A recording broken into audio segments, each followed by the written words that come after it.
Je suis José Cuneo et c'est moi qui avais fait les dessins pour la première Nuit Gay il y a 10 ans.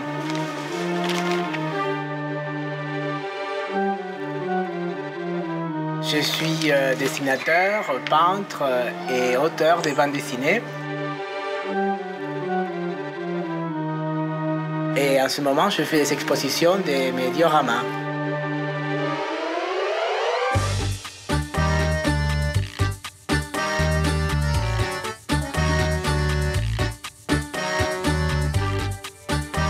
J'ai dessiné depuis tout petit. Je ne jouais pas au football, j'ai resté chez moi, dessiner toute la journée. La démocratie a commencé en 82. J'avais très envie de connaître l'Europe. Et en 86, donc j'ai débarqué à Paris.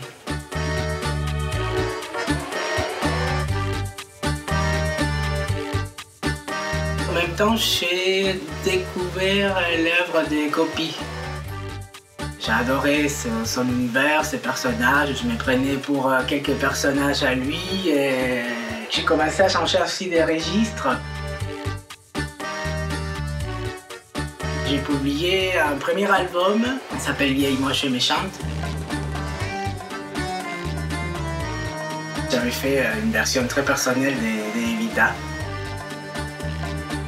Il y a un jour, je débarque à la rédaction de Guépier.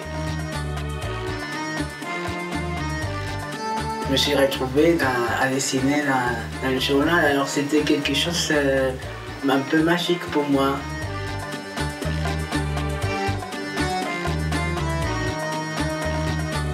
J'arrivais à un moment où c'était quand même très pénible, avec les sida, j'avais des amis, des journalistes qui étaient malades.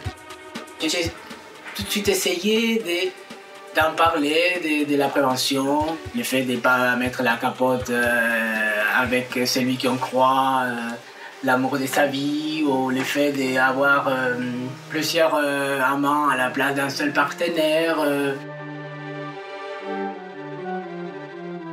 Quand on a annoncé le licenciement de 55 journalistes, le rédacteur en chef à l'époque, Eric Lamien, m'avait demandé de faire une bande dessinée en racontant le bordel qui ça crée dans une entreprise quand on annonce que les gens vont finir au chômage.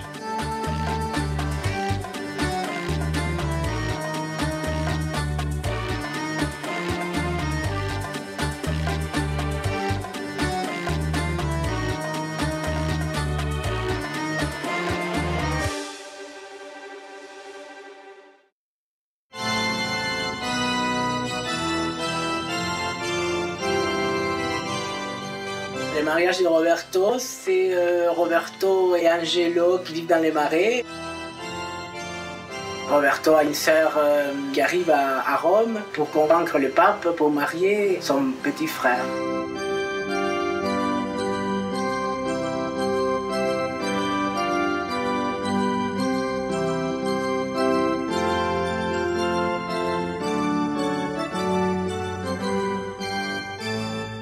Roberto, c'est un personnage qui est inspiré de moi-même, des amis à moi, des amis que j'avais à l'époque qui sont malheureusement plus là.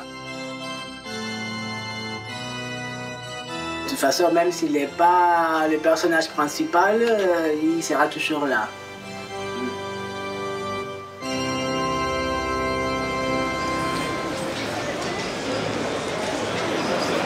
Ici, il y a l'expo entre Paris et Buenos Aires, c'est des aventures et des dioramas, des dessins en 3 dimensions.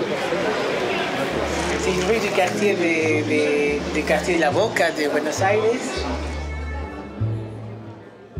Hoy se agrieta el asfalto, Buenos Aires y sombras. Rosy de Palma, moi je la dessine depuis son premier film avec Almodovar, La loi du désir. Elle apparaît 5 minutes. Je suis tombé amoureux de cette femme, de son image, de son personnage. J'ai commencé à la dessiner et je n'arrête pas depuis.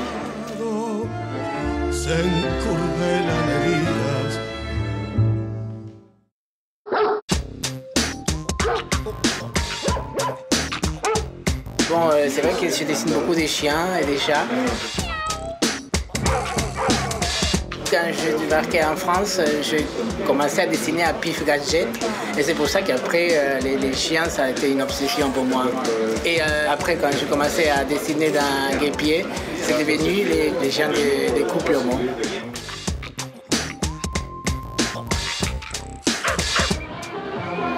Voilà la Gay Pride.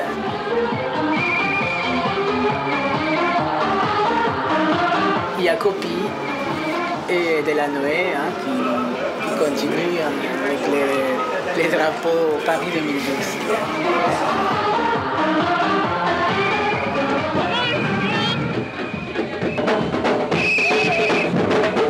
Ma première Gay Pride, c'était en 86 et je venais d'arriver de Buenos Aires. Ça n'a rien à voir à ce qui c'était il y a 20 ans, et pas seulement en France, sinon aussi dans des pays comme en Argentine aussi. En 92, ils ont fait là-bas la première Gay Pride à Buenos Aires. Et à l'époque, tout le monde était obligé de sortir avec un antiface, un masque, pour ne pas avoir des problèmes dans leur travail.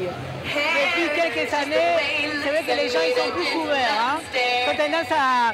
Je me souviens des folies, des gens qui montraient leur cul, leurs couilles, ça sortait de partout. Et là, jusqu'à là, on n'a pas vu grand-chose.